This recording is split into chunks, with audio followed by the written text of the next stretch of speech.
You probably think an ATM fee is just the cost of getting your own money, but it isn't. In fact, the entire out-of-network ATM fee only exists because two separate companies are both charging you to move data between machines that were never designed to talk to each other in the first place.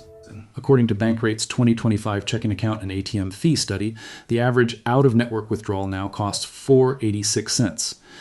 That's not one fee. That's two fees stacked from two different companies for the same 6 seconds of work. And most people never question it because the machine makes it look unavoidable. It isn't. Here's what's actually happening every time you tap your card into a machine that isn't your bank's. There are two separate charges. The first is called a surcharge, charged by whoever owns the ATM. That could be a bank, a gas station, or a private ATM operator. Bankrate puts the average surcharge at $3.22. The second is a fee your own bank charges you separately just for stepping outside its network. That averages another 164 cents. Add those together and you get the 4.86 national average. Do that once a week and you've quietly paid over $250 a year to access money that was already yours. Now here's the part almost nobody thinks about. Why does this fee even exist? ATMs aren't magic boxes connected to the bank. They're connected to routing networks, the same kind of infrastructure that processes your debit card at a grocery store. When you use a machine outside your bank's system, then that machine has to route the request through a shared network, verify your balance, and settle the transaction between two different financial institutions. The surcharge is the ATM owner charging you for the privilege of using their hardware. The second fee is your own bank charging you for leaving its ecosystem. Neither of these fees reflects the actual cost of the transaction, which is closer to a few cents. They exist because the system is fragmented and fragmentation is profitable. This is why the fee feels random. It's not tied to distance or time or how much cash you're withdrawing. It's tied entirely to whether the machine belongs to your bank's approved network or not. Once you understand that the fee is a network problem, not a math problem, the entire game changes. Because if the fee only exists due to which network the machine belongs to, then the fix isn't avoiding ATMs. It's understanding which networks you're already quietly entitled to use for free. And here's the part most people never learn because banks have zero incentive to advertise it loudly. There are massive shared surcharge-free ATM networks that already exist, and there's a very good chance your bank is already a member of one, and whether you know it or not. The two biggest are Allpoint and MoneyPass. Allpoint alone lists over 55,000 ATMs worldwide and more than 40,000 inside the US.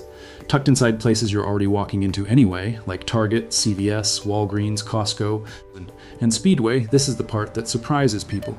Using an Allpoint or MoneyPass machine isn't a workaround, a trick, or a gray area.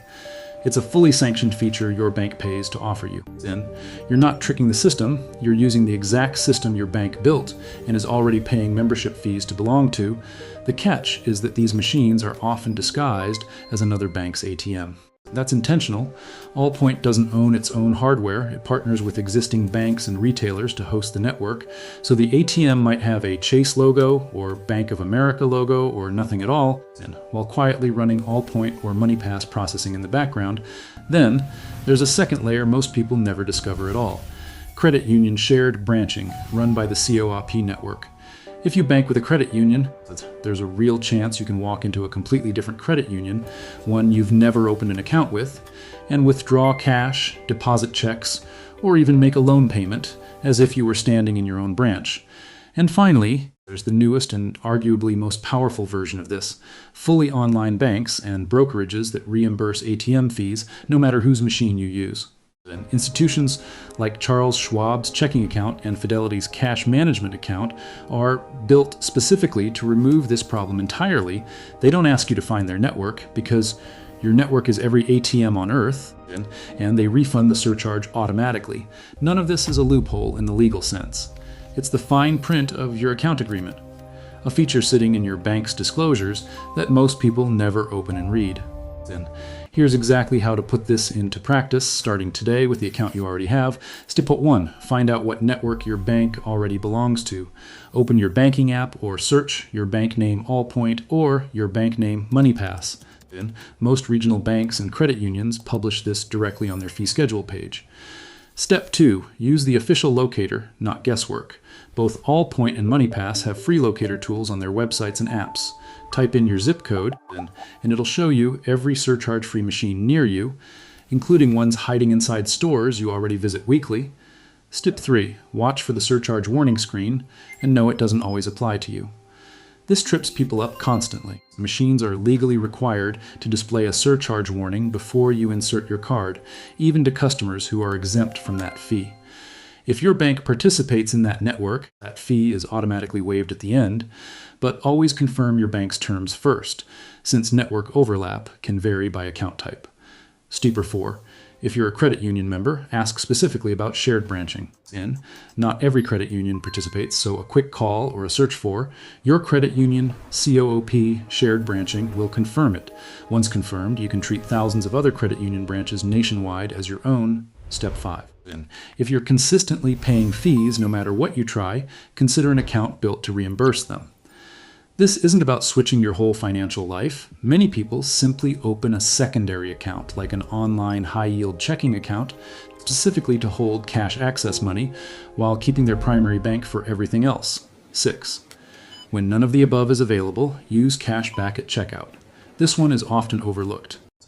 Most debit purchases let you request cash back with zero fee attached, because it's processed as a retail transaction, not an ATM withdrawal, so the entire two-fee structure never triggers. Then, every one of these methods works entirely within your existing account agreement. You're not bypassing security.